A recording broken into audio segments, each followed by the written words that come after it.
ඔන්න අපි අදත් අලුත් කතාවක් අරගෙන ආවා. නෝරාගේ කතාව.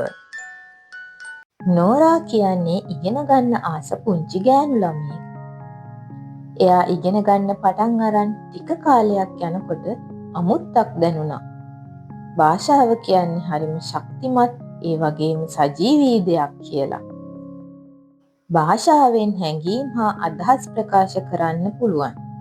ඒ වගේම තව කෙනෙකුගේ ජීවිතය වෙනස් කරන්නත් පුළුවන් කියලා තේරුණා.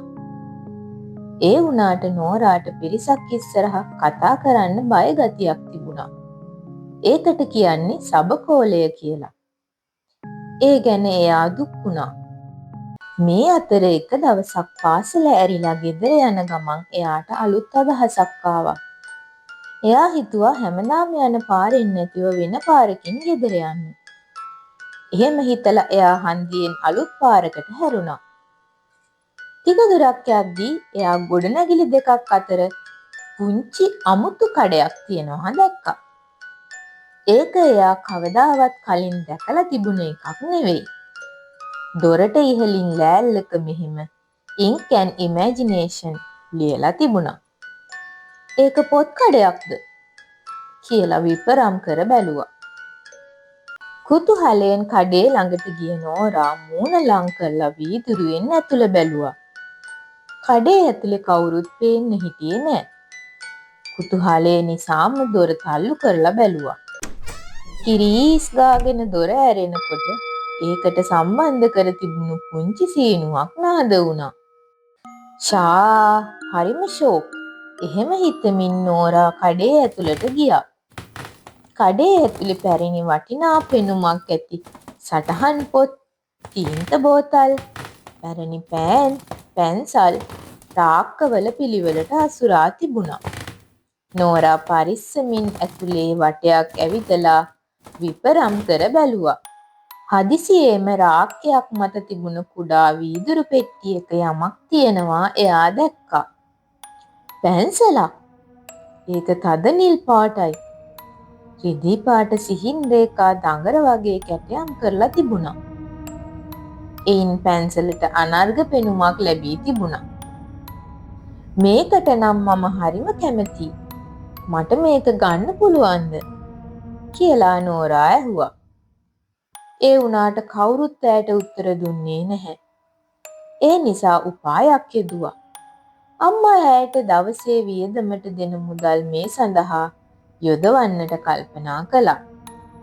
ඊට පස්සේ ඇය සාක්කුවට අත දමා කාසි කිහිපයක් ගෙන කවුන්ටරේ උඩින් තියලා පැන්සල අතට ගත්තා. ඒ සමගම පොඩි කම්පනයක් අත දිගේ ඇවිදින් හිතට මිතුරු හැඟීමක් ඇති කළා. මේකෙන් මොකක් හරි තියෙනවා කියලා හිතමින් නෝරා කඩෙන් එළියට ආවා.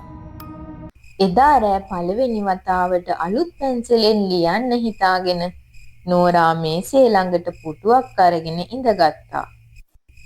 එයා එයාගේ සටහන් පොතේ පිටුවක මලක විස්තරයක් ලිව්වා. එයා වාක්‍ය ලියලා අවසන් කළ විගසම අකුරු සෙලවුණා. නෝරා ඇස් ලොකු කරගෙන පුදුමයෙන් බලාගෙන හිටියා. හරියටම එයා විස්තර කරපු විදිහටම පුංචි මලක් පොතට ඉහළින් මැවුණා. ඒක ඇත්තම මලක්. නෝරා පුදුම වුණා. එයාගේ හදවත වේගයෙන් ගැහෙන්න පටන් ගත්තා. ඇයි ඉක්මනින් නැවත මෙහෙම ලිව්වා. වටකුරු දිලිසෙන රතු ඇපල් ගෙඩියක් මල අසල තියෙනවා. ඇපල් ගෙඩියක් පොතෙන් මතුවෙලා මල අසල නැවතුණා. මේක නම් පුදුමයි. නෝරා hina වුණා. එයා ඉක්මනින් නැවත එක ඒවා ලිව්වා. පිහාටුවක් පාවෙන්න. මගේ පුටුවට කොට්ටයක් වැටෙන්න. සීත සුළඟක් හමා යන්න.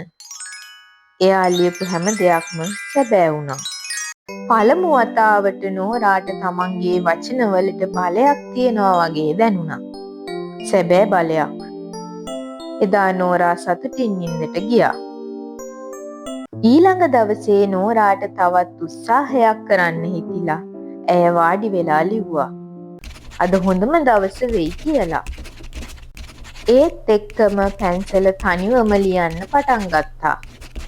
පැන්සල පොතේ ඌල් අතර වාක්‍යයක් ලිව්වා. අද පුදුම දවසක් වෙයි. නෝරා බය වෙලා බලාගෙන හිටියා. අනේ මම ඒක ලියලා නැහැනේ කියලා සිතමින් නෝරා ඉස්කෝලේ ගියා.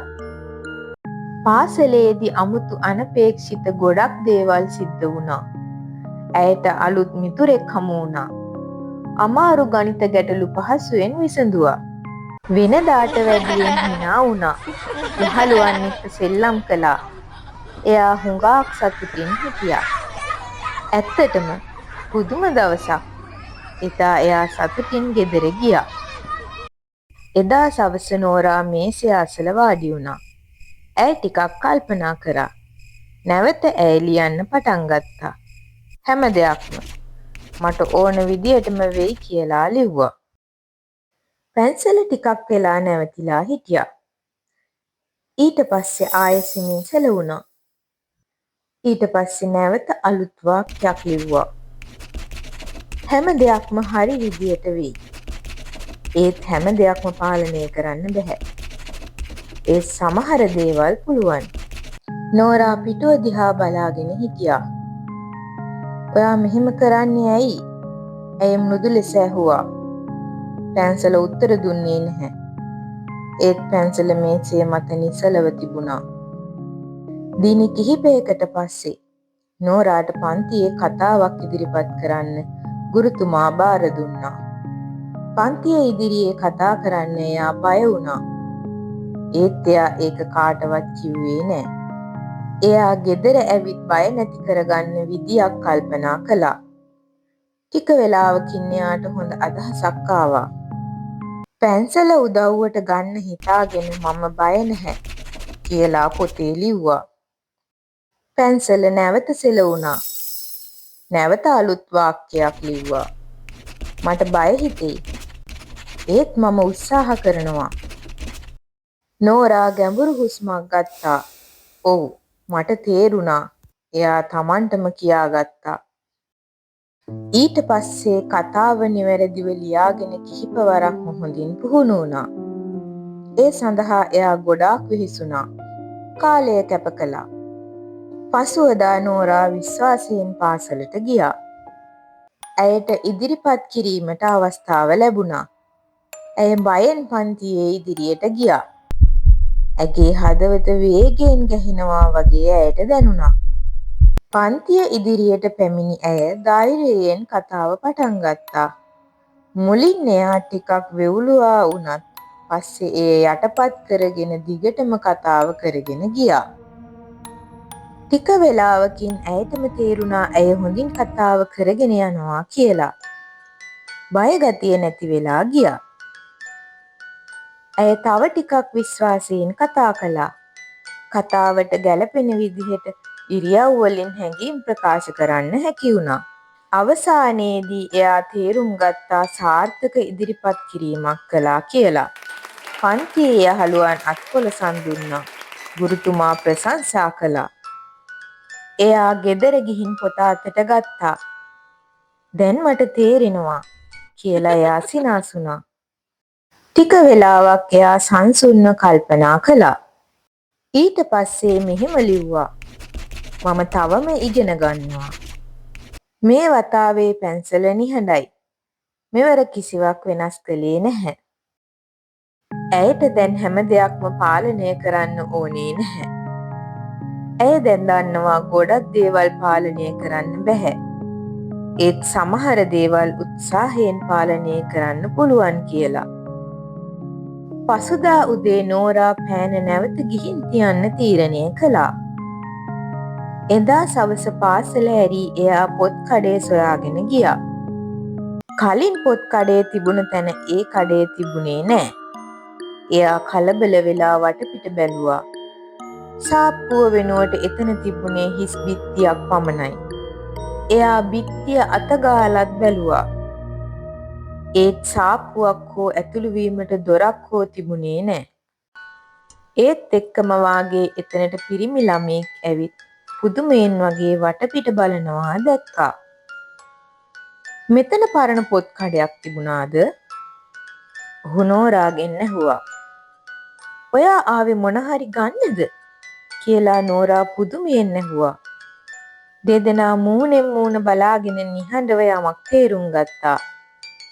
අනතුරුව පිරිමි ළමයා ආපසු හැරී යන්න ගියා. නෝරා තම සාක්කුව අතගාලා බැලුවා. පැන්සල ඇගේ සාක්කුවේ සුරකිව තිබුණා. නෝරා පැන්සල අතට ගත්තා. ඇය පැන්සල අතේ තියාගෙන මෙහෙම හිතුවා. ඔයාට යමක් අයිති නම් එය ඔයාට ලැබේවි. ඒත් සමහර දේවල් තමා සතු කරගන්න උත්සාහ කරන්නම වෙනවා. ඊට පස්සේ ඇයත් හැරී නිහඬව යන්න ගියා. නෝරාට සිදු වුණු දේවල් අසම්පූර්ණ බවක් දැනුණා. සමහර කතා අපි ලියන්නේ නෑ. ඒවා අපිත් එක්කම වර්ධනය වෙනවා කියලා එයා හිතුවා.